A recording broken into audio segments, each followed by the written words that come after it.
Rice and shine চ্যানেলে আপনাদের সকলকে স্বাগত। বড়দের জন্য রইল আমার সশ্রদ্ধ প্রণাম, আর ছোটদের জন্য রইল আমার অনেক অনেক ভালোবাসা। আগের দিন আমরা দেখেছিলাম স্বামীজি ভগিনী নিবেদিতাকে বলছিলেন, আগে ভারতবাসীকে জানো, ভারতবাসীকে ভালোবাসো, তারপর ভারতবর্ষের সেবা করো। আজকে আমরা তৃতীয় অংশটি পড়ে শোনাব। তোমরা সকলে চোখ বন্ধ করে শোনো এবং এরপর তা উপলব্ধি করার চেষ্টা করো। 17 মার্চ তারিখটিকে মার্গারেট বলেছেন সেরা দিন। এদিন খ্রিস্টান ধর্মের মহান সাধক সেন্ট প্যাট্রিকের জন্মদিন। আবার 1898 খ্রিস্টাব্দের এই দিনেই মার্গারেট জগজ্জননী মা শারদার প্রথম দর্শন লাভ করেন। শ্রীমা শারদা দেবীর জন্ম হয় 1853 খ্রিস্টাব্দের বাঁকুড়া জেলার জয়রামবাটি গ্রামে। তিনি ছিলেন রামচন্দ্র মুখোপাধ্যায় ও শ্যামা সুন্দরী দেবীর প্রথম সন্তান। শ্রী রামকৃষ্ণের সঙ্গে বিবাহের পর থেকেই তিনি সকল প্রকারে স্বামীকে তার ধর্মজীবনে সাহায্য করে এসেছেন। শ্রী রামকৃষ্ণের মহাসমাধির পর তার ভক্তগণ শারদা দেবীকে সংঘ জননী রূপে বরণ করেন এবং তিনি হন ভক্তগণের পরমারাধ্যা শ্রী শ্রী মা। সেদিন মার্গারেটের সঙ্গে ধীরামাতা এবং জয়া শ্রীমার দর্শনে এসেছিলেন। তিনি আমার মেয়ে বলে এই 3 বিদেশিনীকে পরম আদরে গ্রহণ করে কাছে বসিয়ে জলযোগ করিয়েছিলেন। তাদের অনুরোধে তিনি নিজেও তাদের সঙ্গে বসে কিছু গ্রহণ করেছিলেন। ওরা বিদেশি বিধর্মী বলে তার কিছুমাত্র সংকোচ হয়নি। সেকালের একজন ব্রাহ্মণ বিধবার পক্ষে এ এক অতি দুঃসাহসিক কাজ। শ্রীমা এ কাজ করেছেন শ্রী রামকৃষ্ণের উদার শিক্ষাগুণে। তিনি ঠাকুরের কাছে শিখেছিলেন যখন যেমন তখন তেমন, যেখানে যেমন সেখানে তেমন। তাই সকল ক্ষেত্রে তার আচরণ ছিল সহজ ও স্বাভাবিক। মার্গারেট ভারতে এসেছিলেন নারী জাতির কল্যাণ সাধনের ব্রত নিয়ে। তাই স্বামীজি তাকে ভারতীয় হিন্দু নারীর শ্রেষ্ঠ আদর্শ শ্রী শ্রী মার পাদপদ্মে সমর্পণ করেছিলেন। 1898 খ্রিস্টাব্দের 25 মার্চ তারিখটি মার্গারেটের জীবনের সর্বশ্রেষ্ঠ দিন। এই দিনে তিনি তার আচার্য স্বামী বিবেকানন্দের কাছে ব্রহ্মচর্য ব্রতে দীক্ষা লাভ করেন। ঠাকুর ঘরে প্রথমে স্বামীজি মার্গারেটকে দিয়ে শিব পূজা করান এবং পরে তাকে মন্ত্র দীক্ষা দেন। সব শেষে ভগবান বুদ্ধের চরণে পুষ্পাঞ্জলির মধ্য দিয়ে শুভ অনুষ্ঠানের সমাপ্তি ঘটে। এদিনের বিশেষ ঘটনাটি গুরু শিষ্যের সংলাপের আকারে তুলে ধরা হলো। স্বামীজি, শোনো মার্গারেট, আমার ধর্ম এত ব্রত উপবাস ধ্যান তপস্যায়। আমার দেবতা মঠে মন্দিরে মাটি পাথর বা কাষ্ঠ নির্মিত কোনো বিগ্রহ নয়। আমার ধর্ম ভারতমাতার সেবা। আমার দেবতা ভারতের অগণিত দীন ও দুঃখী নীচ ও মূর্খ মানুষ। মার্গারেট, জানি স্বামীজি, তোমাকে ভারতের সেবায় আত্মবলিদান দিতে হবে। তার জন্য তোমাকে অতীত ভুলতে হবে, হতে হবে একজন পরিপূর্ণ ভারতীয়। ভারতবর্ষ হবে তোমার স্বদেশ, ভারতবাসী হবে তোমার স্বজাতি, ভারতের মন্ত্রই হবে জপমন্ত্র।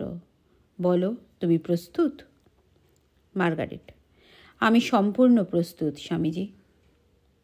স্বামীজি, তোমাকে আহার বিহার আচার আচরণ সর্ব বিষয়ে হিন্দু হতে হবে। হিন্দু বিধবার মতো চিরব্রহ্মচারিণী হয়ে জীবন কাটাতে হবে। ভেবে দেখো পারবে কি না? মার্গারেট, আমি আপনার নির্দেশ অক্ষরে অক্ষরে পালন করব।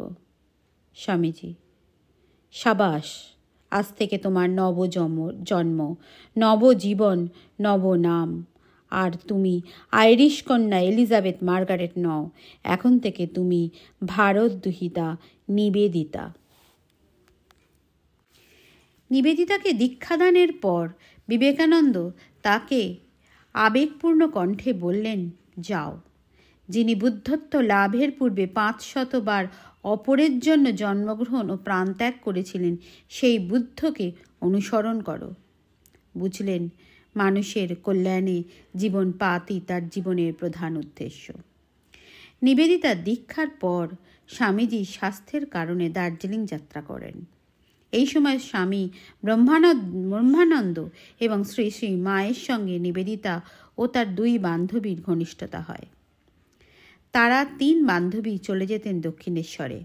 ঘুরে ঘুরে দেখতেন শ্রীরামকৃষ্ণের পুণ্য স্মৃতি বিজড়িত স্থানগুলি। কখনো 3 জনে মঠের ঠাকুরঘরে বসে ধ্যানও করতেন। কিন্তু আর্তসেবার ডাক এসে গেল নিবেদিতার কাছে খুব শীঘ্রই। কলকাতার নানা অঞ্চলে, বিশেষত বস্তিগুলোতেই প্লেগ রোগ দেখা দিয়েছে। মঠের সন্ন্যাসীগণ সেবা কার্যে নেমে পড়লেন।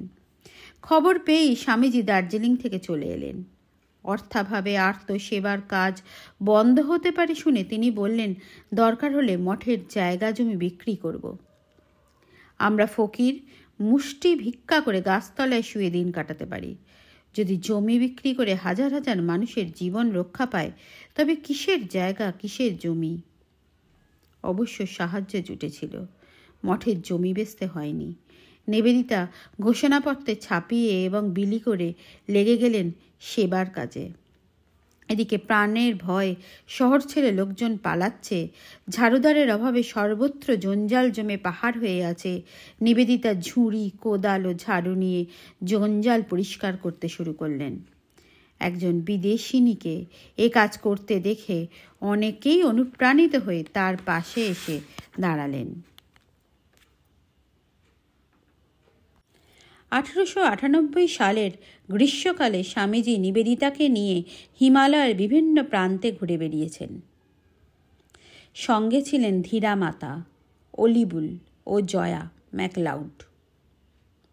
এ সময়ে তিনি একটানা অনেক দিন গুরুর পবিত্র সঙ্গ লাভ করেছেন।